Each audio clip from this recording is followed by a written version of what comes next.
En este video trataremos ejercicios del capítulo 5 de Zenger. Una bomba aumenta la presión del agua de 100 kilopascales en la succión hasta 900 kilopascales en la descarga. El agua llega a ella a 15 grados pasando por una abertura de 1 centímetro de diámetro y sale por una abertura de 1.5 centímetros de diámetro. Determine la velocidad del agua en la succión y la descarga cuando el flujo másico por la bomba es 0.5 kilogramos por segundo. Cambiarán mucho esas velocidades si la temperatura en la succión aumenta hasta 40 grados. Ahora procederemos con el desarrollo del ejercicio. Primero, determinar qué tipo de sistema es. Como hay entrada y salida de masa, es un tipo de sistema abierto y vemos que es una entrada y una salida. Segundo, plantearemos la primera ley a pesar de que podamos o no necesitarla para afianzar los conceptos. Entonces, calor menos trabajo va a ser el cambio de la energía del sistema. Como no hay energía potencial porque no está cambiando de alturas y el sistema tampoco se está moviendo, estos valores serán cero. Recuerden que nuestro sistema lo tomaremos como lo que hay adentro de la bomba.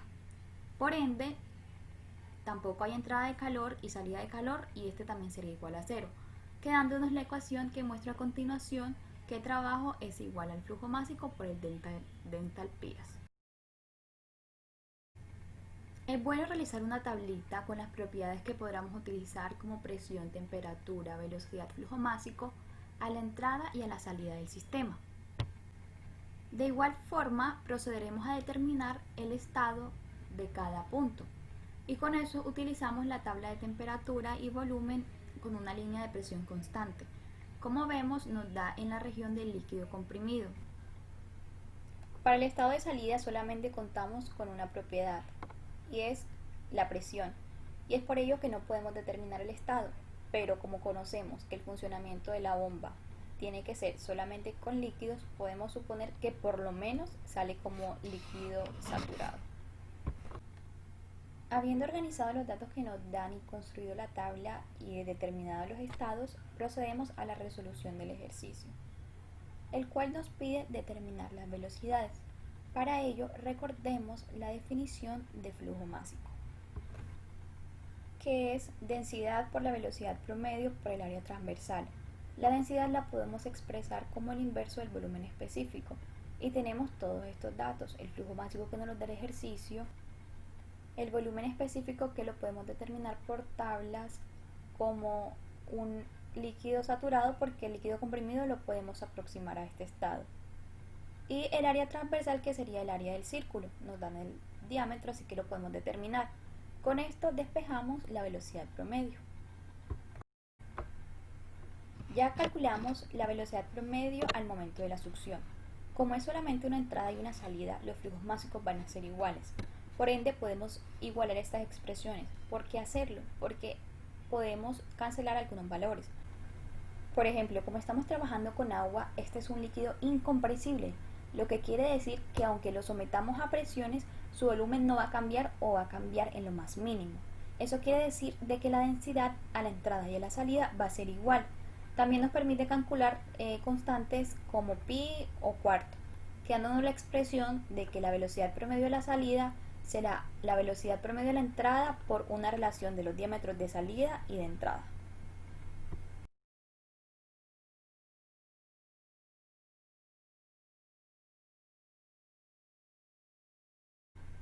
Ahora, para el caso de los 40 grados, también tenemos que determinar el volumen específico a esta temperatura y lo determinamos como si fuese líquido saturado.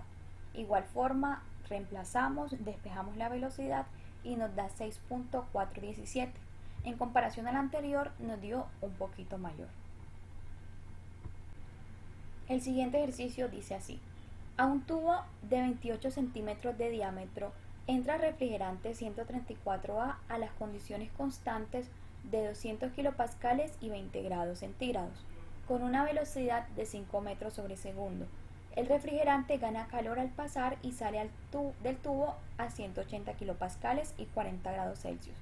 Determine A. el flujo volumétrico del refrigerante en la entrada, B. el flujo másico del refrigerante en la entrada y C. la velocidad y el flujo volumétrico en la salida. Ahora vamos a nuestro desarrollo. Primero, determinamos qué tipo de sistema es. Es un tubo, una entrada, una salida. Como hay entrada de masa, es un sistema abierto, donde el flujo másico va a ser igual entrada y salida.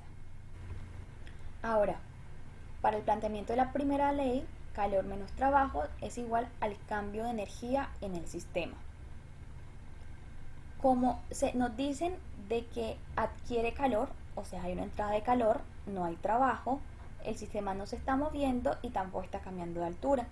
Entonces nos dicen que entonces la ley quedaría de que el calor va a ser igual al flujo másico por el delta de entalpías, es decir, la entalpía de salida menos la entalpía de entrada.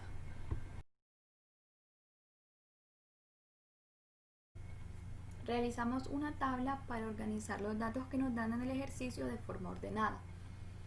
Para determinar los estados hacemos uso del diagrama temperatura-volumen con una línea de presión constante. Vemos que ambos estados, tanto de la entrada como la salida, nos dan en la región de vapor sobrecalentado. Para calcular el flujo volumétrico tenemos que esto es igual a la velocidad promedio por el área transversal. Sería el área transversal del tubo, el cual nos dieron el diámetro igual a 28 centímetros. Recordemos que tenemos que hacer todas las conversiones al sistema MKS. Para calcular el flujo másico, sabemos que este es igual a la densidad por el flujo volumétrico. El flujo volumétrico a la entrada lo calculamos en el inciso anterior. Y la densidad, recordemos que es el inverso del volumen específico, el cual lo podemos determinar por tablas. Así ya tenemos el flujo másico.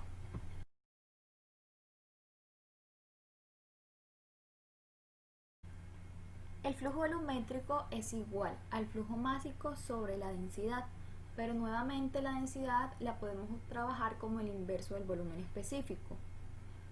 Aquí ya podemos determinar el flujo volumétrico a la salida. Ahora, para calcular la velocidad promedio, como es una entrada, una salida y no hay almacenamiento dentro del tubo, los flujos másicos van a ser iguales. Los igualamos y cancelamos el término del área transversal porque tienen el mismo diámetro. Los otros datos los conocemos y podemos ya reemplazar y despejar la velocidad promedio.